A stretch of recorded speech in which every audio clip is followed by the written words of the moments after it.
Hey y'all, welcome to the Southern Appalachian Herbal Podcast. I'm Judson Carroll and I'm an herbalist. I'm also a wild crafter, a gardener, and herb grower.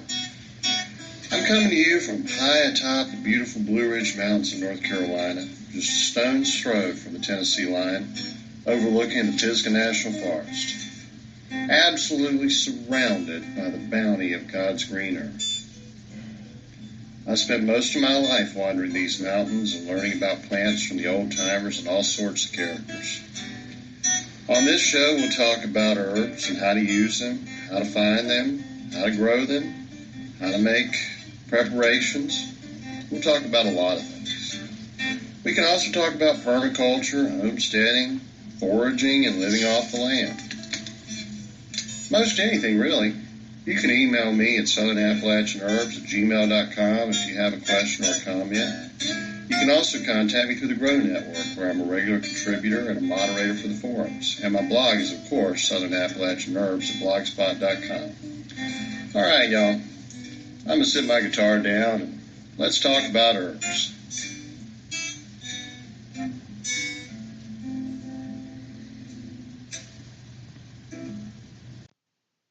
Hey, y'all. Welcome to this week's show. Things are back to normal around here pretty much after the terrorist attack last week. It was a little rough for a few days. It's just very different. It feels very different than when the power goes out, and you don't know what's going to happen next. You don't know who's done it, and you don't know if they're going to hit again. And it's a very strange feeling. But unfortunately, at least one person was found dead in their home due to the lack of electricity for several days. Probably several more. The numbers really haven't come out as they should. I don't think the local media is doing a very good job in their reportage, as one says. But there were also many traffic accidents due to the lights being out, the stoplights being out, and I don't know how many people died because of this attack. But when and if the people are caught who did it, they will be charged with murder. So we can hope that a jury will have the sense to put them in a cold, dark cell somewhere and treat them the way they treated us. But, you know, I did fine. I'm always prepared for contingencies. And one of the ways I prepare is soup. That is like the go-to thing. Growing up, I spent about half my time in the mountains of North Carolina and about half my time at the coastal swamps, really. Um, the power goes out. You're going to get a hurricane on the coast, or you're going to get snowstorms, ice storms on the mountain. Many times, been in the mountains without power for 3 weeks at a time, 4 weeks at a time.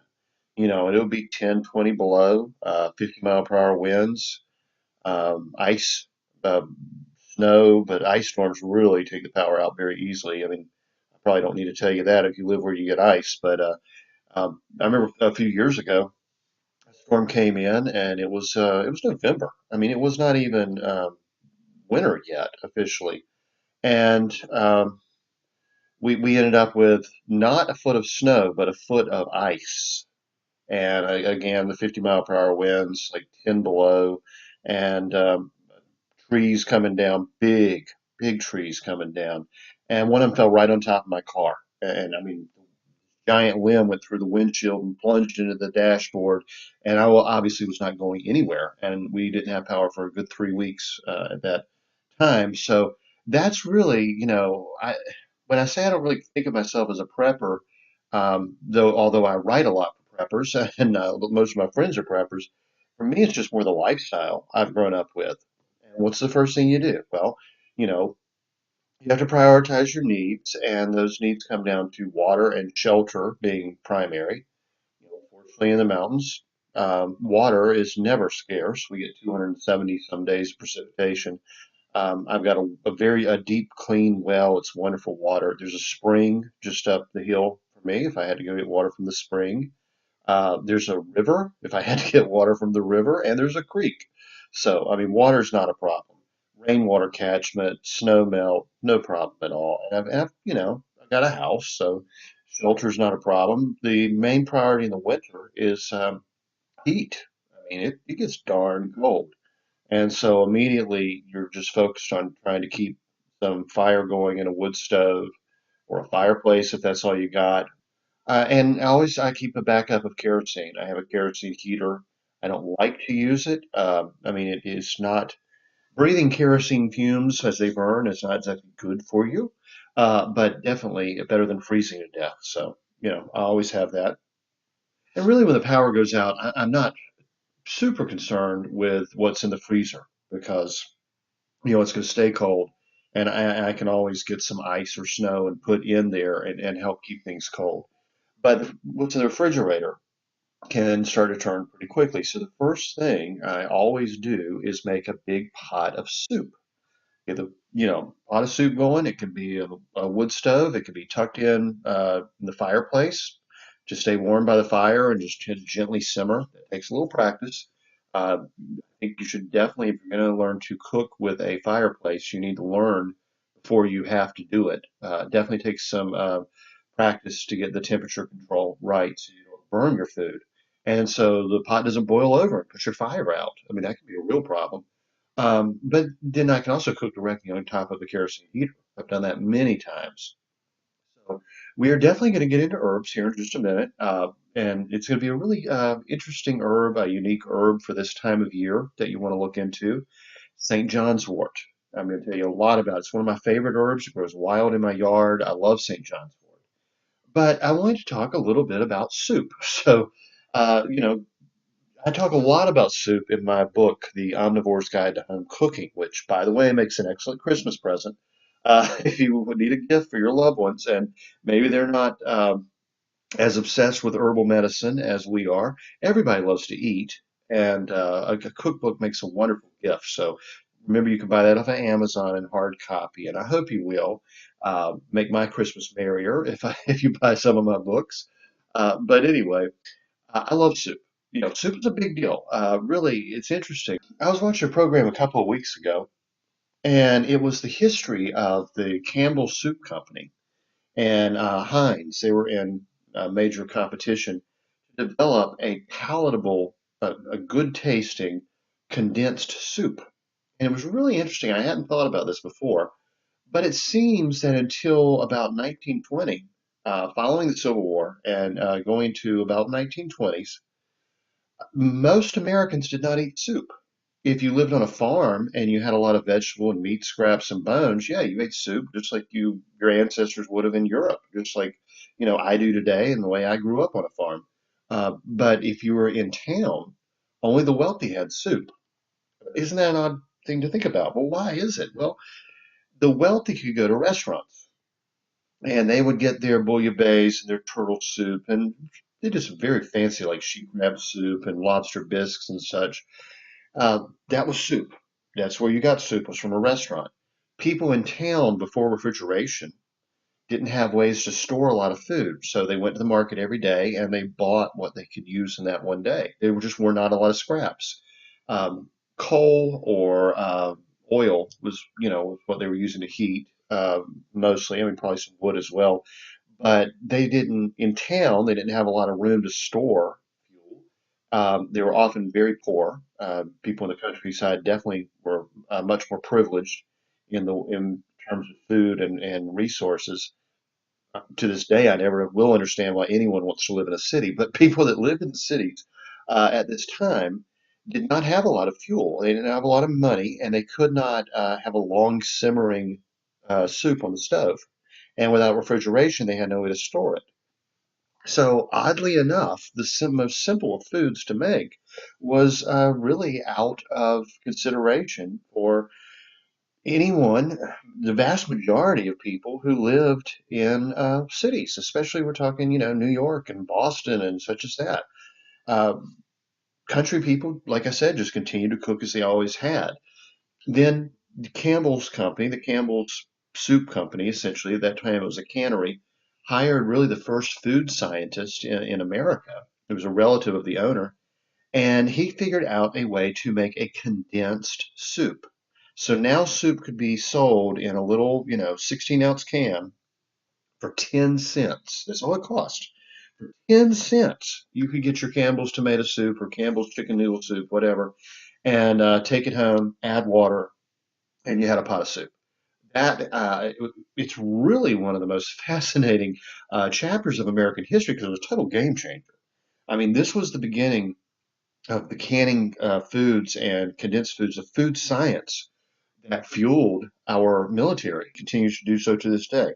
This was the beginning of these shelf-stable products, the processed foods, which are not necessarily good for you, and are not necessarily the best tasting, but how fortuitous was it? I mean, what a blessing that this technique of making soup was invented just before the Great Depression, when people were standing in soup lines and starving to death, and just before, essentially, well, before World War II, at least.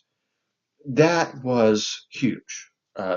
Believe it or not, uh, in earlier military campaigns, they had to figure out how to keep vegetables and meat going to the troops. And I mean, they would actually drive herds of cattle sometimes.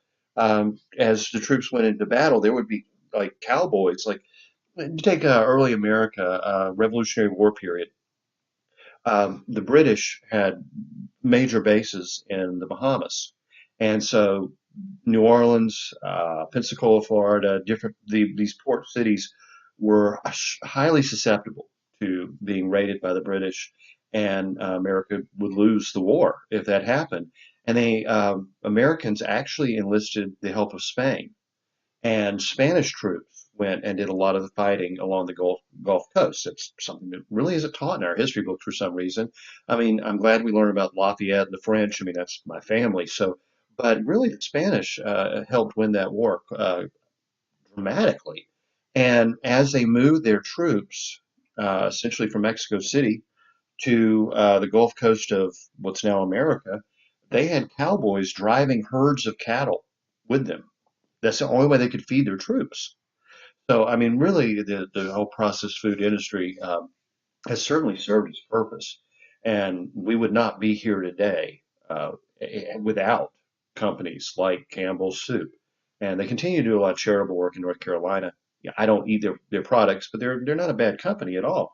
I mean, as important as they always say guns and butter, right? Well, as important as the guns and the bullets are, so is the food. And without companies like Birdseye and Campbell's and such as that, Post, Kellogg's, different ones, Heinz, we would not have won World War II.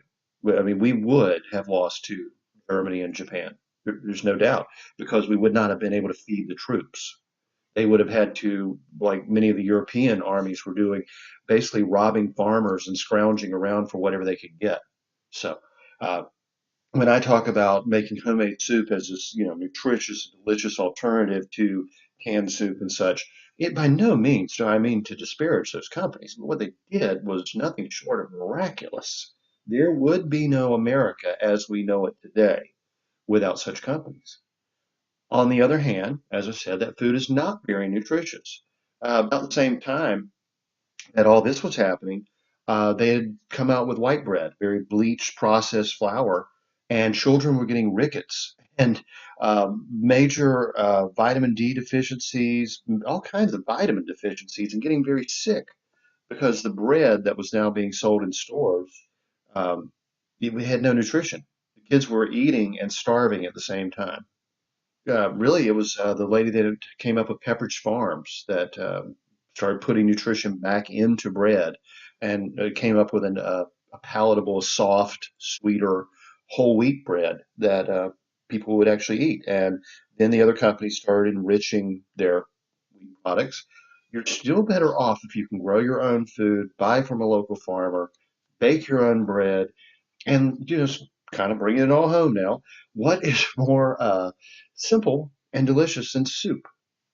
Now, in my book, I talk about a lot of cream soups. Love cream soups, cream of mushroom, cream of asparagus, cream of broccoli, all kinds of stuff like that. I talk a lot about making stock and broth. Like French onion soup was like my all-time favorite. I could just literally live off that stuff. But there is a very old soup here in North Carolina that is going to be a little controversial. You see, two states claim to have originated what's known as Brunswick stew. Brunswick, I think it's Brunswick County, Virginia claims it, and Brunswick County, Georgia claims it. Georgia really, sorry to upset y'all. You know, I went to the University of Georgia, and I love Georgia. It's my probably my favorite place on earth, actually. I absolutely love Georgia and the people and the food and the countryside. And yeah, you're not going to find a bigger fan of Georgia than I am. Georgia's claim to Brunswick stew is absolutely spurious. They have no case whatsoever. Uh, they say that there's this pot down there that was the first pot that Brunswick stew was cooked in. It's like set up on a little pedestal. I think it was like 1840 or something when they claim in Georgia they invented Brunswick stew. Well, meanwhile in Brunswick, Virginia, that was settled in I think the 1750s. So Virginia has a much better claim. They were certainly making that soup in Brunswick, Virginia, long before it ever made it to Brunswick, uh, Georgia. But you know, the first colony in America, first British colony, Sir Walter Raleigh's colony, was right here in North Carolina. And not too long after, there started to be communities coming after permanent settlement. That was the lost colony. So Walter Raleigh had to go home, and the colony was lost. And that's really sort of the origins of the Lumbee tribe of North Carolina, a mix of Native American and English, which is the lost colony. But not too long after towns like Bath were established and really the older coastal port communities in North Carolina, people started coming inland just a little bit, and they started naming things Brunswick. There was actually a Brunswick town, which was on the coast. There was a fort there. There's Brunswick County, North Carolina. I believe, based on my family history, that Brunswick stew began in Brunswick County or Brunswick Town, North Carolina. That would have been a little before Brunswick, Virginia was settled, founded at least. There were people living there, but before they actually put a name on it and called it a town, we had Brunswick here in North Carolina. And if we look at the ingredients of this stew, I think it's even more likely. You know, Virginia was very dominated by the English, and they didn't eat tomatoes. Tomatoes are a new world crop.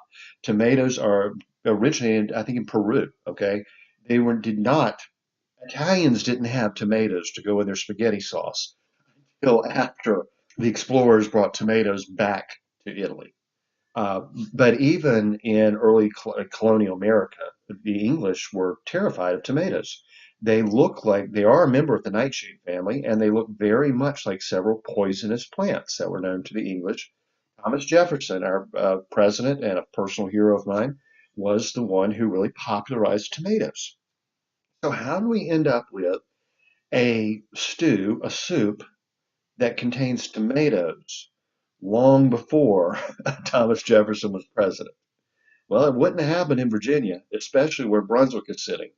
It would have happened on the coast of North Carolina because the Brunswick area, whether it's Brunswick County or where Brunswick Town was sitting, was a major trading intersection between European, Scots Irish, English, etc., colonists and several Native American tribes. It's also so just straight off the coast. I mean, due east of like Wilmington, North Carolina. About 100 miles out is, well, it's probably a little further than that, I think of it. But anyway, it's Bermuda. And Bermuda was a British colony. And it was a major stopping point, before people would actually get to America. And it's a big influence of Creole culture. The British also had their colonies down in the Bahamas, Creole culture. The Creoles love tomatoes, and we actually had a big Creole influence in both North and South Carolina. Um, there were revolutions, slave revolts on the sugar plantations. Really, the Bahamas were settled before mainland America, and a lot of wealthy, prominent English and French families lived there, and et cetera, and Spanish and such. And that's Creole culture comes from. Really a mixture of French and Spanish and the natives and African all mixing together. And whenever those revolutions would take place or when those countries would battle over those islands, people would flee, and usually they came to North Carolina. They came to North Carolina, or they came to Charleston, South Carolina, or they went to New Orleans. New Orleans is, at the point would still be owned by the Spanish then. So you have to realize that if England was fighting with Spain or France was fighting with Spain, people wouldn't have necessarily been going to New Orleans. They would have come on up, and a lot of Creoles settled in North Carolina. So really, you could see this intersection of where there would have been people using tomatoes far more and peppers than people in other parts of the country. And the other vegetable that was really kind of unique to the region, of course, was okra. Okra is an African vegetable originally, and it was brought here as part of the slave trade. And you know, I think in the 1700s, looking at the old cookbooks and the old recipes, there seemed to be more use of okra in North Carolina than there did in Virginia. I just think the English were a little more reticent to warm up to foreign vegetables. I mean, they actually, when Thomas Jefferson was campaigning for president, his rival said, "He hath abjured his native victuals." It was actually like a slanderous statement to say that Thomas Jefferson had developed a taste for French food. Uh, but yeah, that's just English culture. Of course, they're very proud people. So I think I can make a very strong case for saying that Brunswick stew originated in North Carolina. I think Virginia has the best competing claim. Georgia has no case whatsoever. And Burgoo, which is I guess, the state stew of Kentucky, is essentially the same thing. And I know you Kentuckians are going to freak out when I tell you this. Burgoo is nothing more than Brunswick stew, maybe with a little wine added to it. So let's get to how to make Brunswick stew. And one of the other reasons I think we have a pretty good claim on this, my family's been in North Carolina since 1600s. And growing up, at least once a month or so, my grandmother would make a pot of soup, and it was essentially Brunswick stew. And so let's talk about this absolutely delicious soup that if you have a garden or, you can buy from a local farmer, or you just need to empty out the fridge and freezer because the power's gone out, this is how you do it. Take a nice good sized pot and you want to brown up some meat in that pot. Now, my grandmother, by the time I came along, was mainly just using beef. Traditionally, Brunswick stew is going to be three meats. It's usually going to be chicken. It's usually going to be a red meat, probably beef, and some game. Very often that game is squirrel. Squirrel is really good meat. We're talking, squirrels that live in the woods and eat nuts and everything. Uh, Rabbit would be very common, and of course, deer meat. Deer could probably be used in place of beef. It would have been used before people had cows, and it continues. I mean, deer meat is delicious, and it's very good for you, and very plentiful also.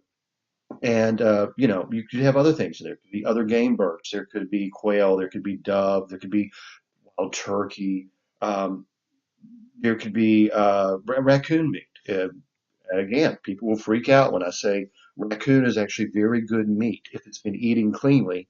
And when our settlers founded this country and they landed on these pristine shores, the raccoons were not raiding trash cans. Let's just put it that way. They were eating good, clean food, and they had a good, clean taste. So, any of those meats, and you want some pork fat. You can get your pork fat from frying out some bacon and rendering, the grease out of it. You can use fatback. Fatback is salt cured pork fat. You can use lard, whatever you got. Or if you had like a little hog jowl or something, you just had some nice fatty meat, put it in there. It's absolutely perfect with a stew. You can use, I'm going to say two meats, a little pork and some beef, or you can use three meats, maybe some chicken, or you can just really go crazy with it by using game. And that's the way I like to do it, honestly. I think it's really good. It's a hunter's stew. Think of it that way. And this is exactly what they would have had when they got off the boat and they got here. And maybe they did a little trading with the Indians. They got some corn and maybe some beans or some, some fresh, I mean, from the Indians and tomatoes and all that. Well, maybe it happened that way. Maybe it didn't. Maybe it happened over time. All we know is that when my ancestors got here, they found abundant fish and game. And so they were living out of the woods, and this would have been something very easy to cook with just a Dutch oven over the fire. So brown up that meat. Now, cut the meat into chunks, bite-sized chunks, stew-sized chunks, and brown it in the fat. What do I mean by brown? When you put the meat in the pot, do not crowd the pot so that the juices come out of the meat and they begin to steam or actually boil. That doesn't brown meat, okay? You have to have enough space between the meat and just let it sit there for a little bit for it to brown, and it will develop a deeper, richer flavor and a better color. Brown it on all sides, you're good to go. And then into this pot, we're going to put the essentials of Brunswick stew. If we have chicken broth, we can certainly add chicken broth, but I think water is going to be more common when you're using a lot of game meats. We're going to put in tomatoes, okra, corn, lima beans, onions. In fact, you should really cook the onions with the meat. I think that gives you a better flavor. So back up just a minute and say, let's brown those onions up with the meat, okay? And then put in the rest of our vegetation. We're going to put in the tomatoes and the corn and the okra and the lima beans and just let it boil and let it come together. And it is actually that simple. Just a low simmer for at least an hour. Let those flavors come together, salt and pepper to taste. Now, you can add a little Worcestershire sauce to that. That's really traditional. Worcester sauce is classic in anything with an English influence on it. You can add, a grate of nutmeg if that interests you. You can add hot peppers, which is what I like to do, or you can just have some hot sauce with it at the table. You can have it in a bowl and eat it with a spoon, or you can serve it over rice, which is also what I like to do. And it's an absolutely delicious soup. So you can see when the power goes out and all you have is a fire to cook on, you can empty out the refrigerator, whatever meat you have on hand. You can throw some sausages in there if you've got some good, smoked sausage or andouille, chorizo, anything like that. You can throw some cabbage in there. That's also very traditional. Just chop up some cabbage and put it in there. Potatoes. Potatoes are really one of the foundational vegetables. I should have had them in there with corn and okra. So potatoes, you can stretch the soup out with them, or you can just add a few and just boil right there in the broth and just absorb all that good flavor. It's a vegetable and meat soup, and that is essentially Brunswick stew. It comes from the most humble of origins, and it can be absolutely tailored to your taste. It can be a grocery store soup, or it can be a wild game soup, and it will keep you alive in a time when it's cold and you have to have some food to survive. You can absolutely enjoy that soup for 3 meals a day. And if you want to get a little fancy with it, you can throw some wine in there. A lot of people like to put a beer in there; it just brings out a richer flavor. But essentially, it is just a hunter stew. And as humble as it is, you'd be amazed how delicious it is. It certainly beats anything that comes out of a can. So now let's talk about herbs. And it is, of course, almost winter. The days have gotten short. It's chilly. Actually, I don't think the sun's come out here in about 2 weeks. I don't think we've had a sunny day. And everybody I'm talking to, whether in person or online, seems to be having issues with seasonal depression. We just get less sunlight, we have less serotonin because of that, and people get depressed. People also, of course, get depressed because of the holidays, whether they miss their family or things just aren't as enchanted as they once were, when they were kids. Everybody feels it. And, I mean, for a guy like me that is unmarried and doesn't have kids, it can actually be a pretty heartbreaking time of year. I mean, you see parents with their kids and they're just delighting in their children and the kids are laughing and playing. And, when you don't have that, yeah, it can be really lonely.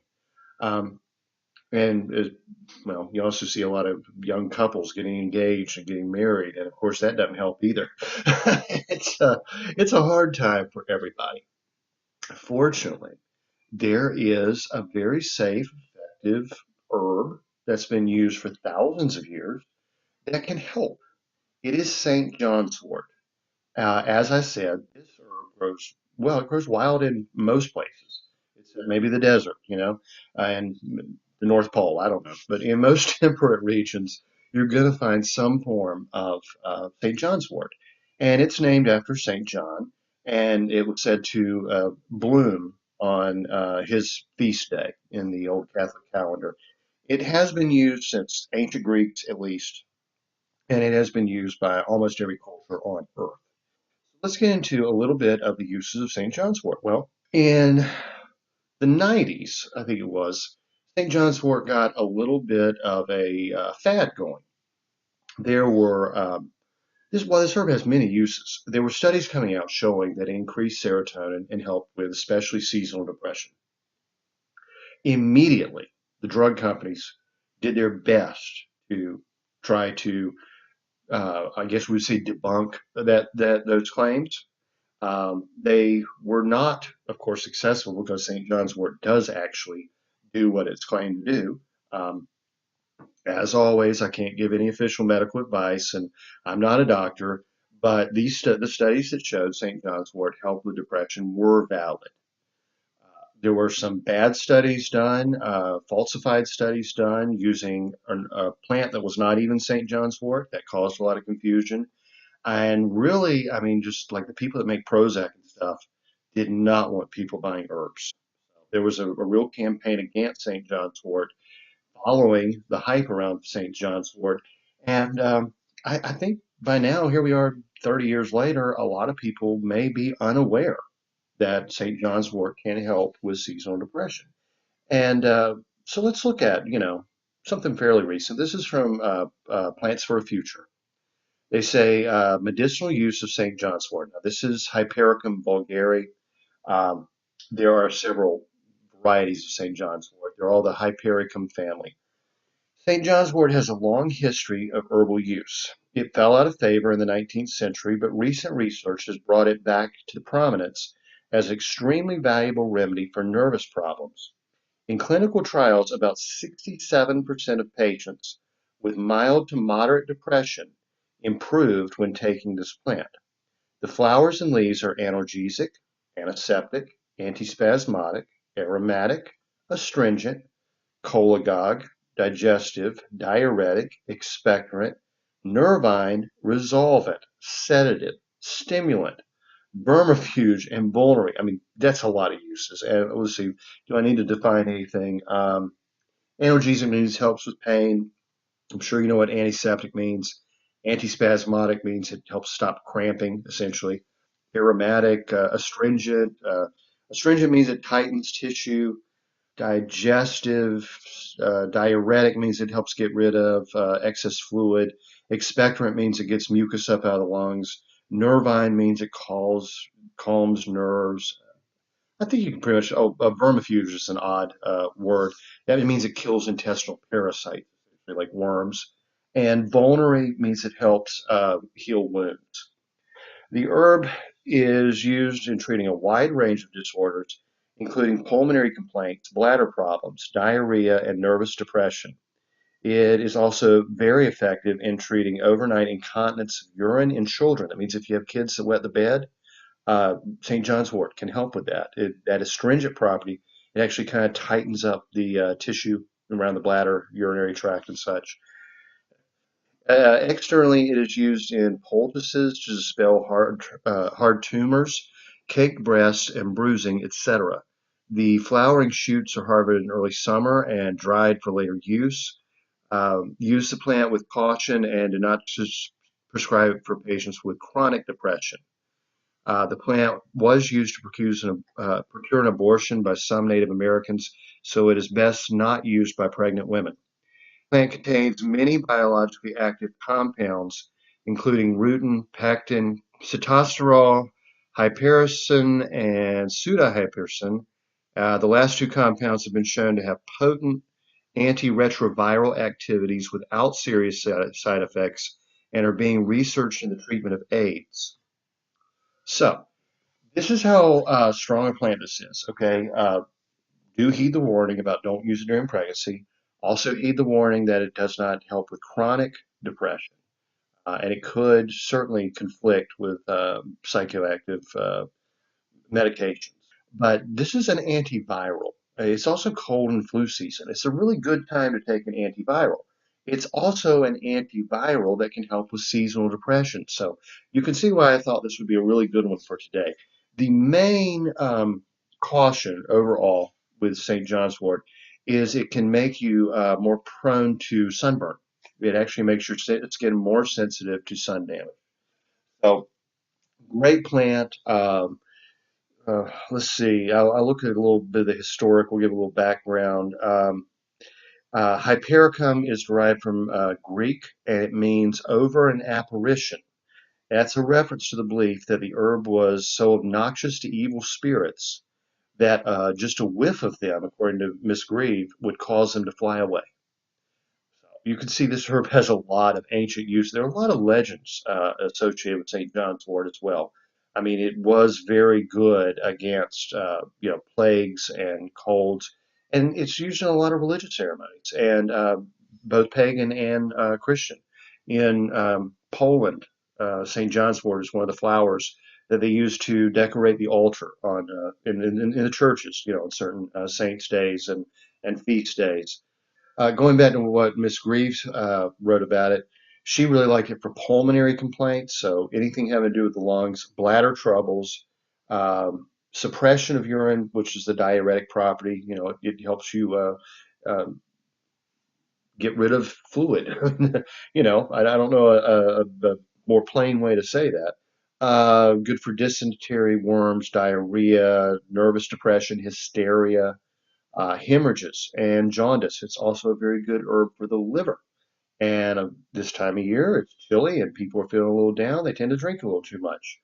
So those herbs, those bitter herbs that I've talked so much about, whether it's Angostura bitters, whether it's the Swedish bitters, or an herb like St. John's wort, or another one named with a religious name would be milk thistle.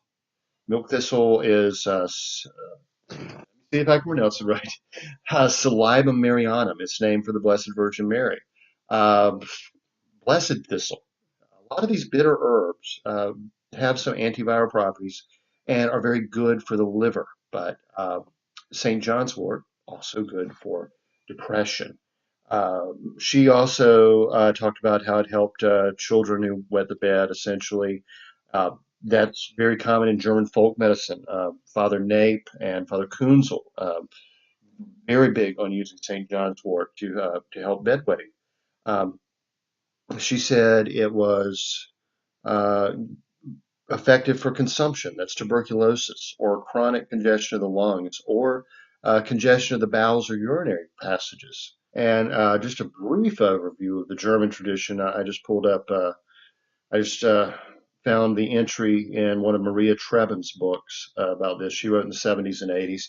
She mentions that Christian beliefs connect the fragrant red juice of the flowers with the blood and wounds of Jesus Christ. The fact is that St. John's wort oil is the best wound oil. It soothes pain, is anti-inflammatory, and healing. Legends dedicate this herb to St. John the Baptist. Well, yes, St. John's wort oil is fantastic for wounds.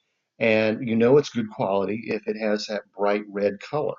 It isn't, I would say, quite as effective as arnica or trauma, reducing bruising and swelling and pain very quickly. But it can definitely be used kind of alternating with arnica oil or tincture or liniment. I mean to say liniment of arnica. The thing with the St. John's wort oil that is so interesting is recent studies have found that not only does it help with topical bruising and swelling and healing of wounds, it can actually help repair nerve damage. So St. John's wort taken both internally and used as an oil can help repair even severed nerves. This is research that's just been done in the past few years. They're still looking into it. Uh, definitely, definitely worth researching on your own and checking out. She says that in earlier times, maidens twisted garlands of St. John's wort and wore them dancing around fires on St. John's Day. In this mysterious night, branches of the herbs were thrown into the water to show the maidens who their suitor would be the next year. That is Austrian. She was Austrian. That's probably common through a lot of Central Europe. I've read very similar stories in Poland and Ukraine about taking these wreaths and throwing them into the river and to see who was going to get married and all that. Old traditions, obviously long predating Christianity. She says, according to an old custom, the farmers in Upper Austria fed St. John's wort placed between two layers of bread to animals to keep them free from all diseases. St. John's wort is used for injured nerves and nervous affections, for injuries caused by a blow as well as a consequence of a strain. She recommended it for neuralgia. She said 2 to 3 cups of St. John's wort tea sipped daily and the affected area rubbed with St. John's wort oil. Tincture of St. John's wort is easily prepared and is effective for nervous complaints, neurosis, sleeplessness, and nervous disability.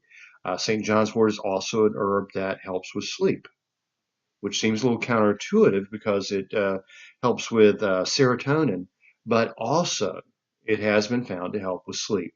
And I think Father Kunzel wrote extensively on St. John's wort as a sleep herb.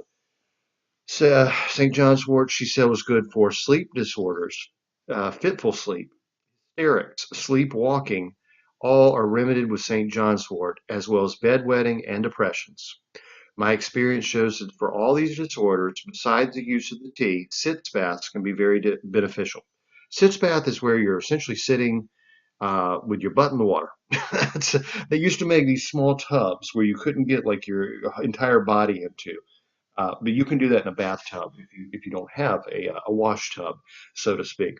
She said 1 sitz bath a week followed by 6 consecutive foot baths. This is using an infusion, essentially bathing in a tea of St. John's wort oil, as well as taking it internally. She said this course of treatment is recommended for all nervous complaints. She said girls during puberty should drink 2 cups of this tea daily for a length of time. It strengthens the female organs and promotes regular menstruation. A much valued natural remedy is St. John's wort oil. No home should be without it. Babies suffering from abdominal pain are easily soothed by rubbing their tummy with St. John's wort oil. I know a farmer's wife who uses this for all injuries, even on animals. Her husband once badly cut his hand in a machine, and compresses made of St. John's wort soon eased the pain, and the wound healed without a problem. Another farmer treated his horse's external foot injury with this oil. A doctor diagnosed a swelling of a lymphatic gland in the abdomen of an 8-year-old girl. Every time she was affected by cold, internally or externally, she suffered from abdominal pain, especially in the morning. Her mother read that St. John's wort oil is used successfully for all glandular swelling. Therefore, she rubbed the child's stomach with this oil every time she complained with pain, with success. So she's saying that it worked, in other words. So it's a great herb. I'll give you her instructions for making St. John's wort oil, which are a little different. It says the flowers picked in the sun are placed loosely in a bottle with fine olive oil poured over them. The flowers have to be covered. Well stopped, the bottle is left to stand in the sun or near a stove for a few weeks. Now, we don't really do that way anymore. Um, Nowadays, we generally believe that the sun oxidizes and weakens the strength of the herb, but traditionally, this is how herb oils were used. And other people believe that the sun actually invigorates the power of the herbs. You have to figure that one out for yourself. Nowadays, we usually will make an oil infusion on the stovetop or even sitting on top of a hot water heater for several days, where it's going to stay nice and warm. Uh, you never want to get the oil so hot that you deep fry your herbs. I think Doc Jones always says deep fried herbs are no good. But you get it up to a temperature to help it extract the qualities of those herbs. And I have the full instructions for how to make infused herbal oils in my book, Herbal Medicine for Homesteaders, Preppers, and Permaculture People. She said it was particularly good for burns and scalds, by the way. Yeah, I think that about wraps this up. I mean, St. John's wort is common enough. You can probably find it in a capsule form at your local drugstore or even your grocery store. It's inexpensive. I don't think I've ever seen, well, at least in the past 20 years, I don't think I've seen a bottle of like 60 or 90 capsules of St. John's wort sell for more than $10. That's certainly a lot cheaper than any prescription medication for depression. Obviously, I'm not giving anyone advice, and no medical advice, no psychological advice from me. Do your own research and check it out. And as an antiviral, and at least as an antiviral, St. John's wort should be in your herbal medicine cabinet this time of year. If it helps you with depression, even better. I think it's more effective for some people than others. You'll just have to try it and see what you think. I think some people have reported having maybe some strange dreams when taking St. John's wort, others just feeling a little off. But for most people, I mean, those clinical trials were showing 67% of people, especially with seasonal depression, were dramatically helped by St. John's wort. And it doesn't have the bad side effects. Let's say I've never heard of a school shooter that was taking St. John's wort before they went in and shot up a school. I have heard actually every school shooter, at least in my lifetime, has been on antidepressants, medications for ADD, ADHD, antipsychotics, and yeah, maybe there are some safer herbal alternatives than putting people on mind-altering drugs that may cause them to go be insane and violent and evil. Okay, I think we should definitely look to the herbs that God gave us. Honestly, I mean, God gave us these herbs for a purpose. Let's use them for the purpose intended. Anyway, y'all have a great week. I'll talk to you next time. Try to shake off those holiday blues if you're suffering from them. And hopefully, St. John's wort will help you if you need some help. And have a good pot of soup. Nothing's better on a cold day than a good pot of soup. All right, we'll talk to you next week. The information in this podcast is not intended to diagnose or treat any disease or condition. Nothing I say or write has been evaluated or approved by the FDA. I'm not a doctor. The U.S. government does not recognize the practice of herbal medicine, and there is no governing body regulating herbalists. Therefore, I'm really just a guy who studies herbs. I'm not offering any advice. I won't even claim that anything I write or say is accurate or true. I can tell you what herbs have been traditionally used for. I can tell you my own experience and if I believe an herb has helped me. I cannot nor would I tell you to do the same. If you use an herb anyone recommends, you are treating yourself. You take full responsibility for your health. Humans are individuals and no two are identical. What works for me may not work for you. You may have an allergy, a sensitivity, an underlying condition that no one else even shares and you don't even know about. Be careful with your health. By continuing to listen to my podcast or read my blog, you agree to be responsible for yourself, do your own research, make your own choices, and not to blame me for anything ever.